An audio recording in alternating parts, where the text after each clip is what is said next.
Au numéro 8 du top 20-21 de la révision de l'Avent, la championne de SmackDown et reine contestée de la WWE, Charlotte Flair. Vous ne serez pas surpris d'apprendre que, fidèle à la tradition et à sa réputation, Charlotte Flair est la seule lutteuse de la WWE à avoir eu en sa possession tous les titres féminins en 2021. Charlotte a débuté l'année championne par équipe avec Asuka avant de perdre durant le kick-off du Royal Rumble face à Shayna Baszler et Nia Jax.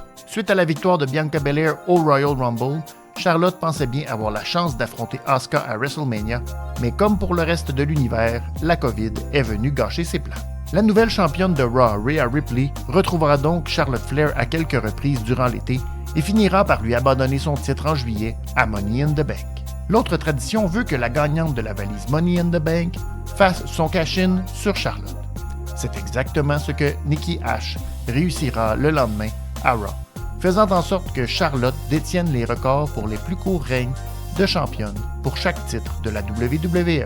Mais Charlotte allait rapidement retrouver son bébé quelques semaines plus tard en défaisant Nikki et Rhea dans un match triple menace à SummerSlam. Le mois suivant à Extreme Rules, Charlotte enterre une fois pour toutes la magie d'Alexa et le dernier chapitre de l'histoire du Fiend à la WWE. Après une dernière défense de titre où Bianca Belair l'emportera par disqualification suite à un coup de chaise, Charlotte est repêchée à SmackDown et doit échanger sa ceinture avec Becky Lynch.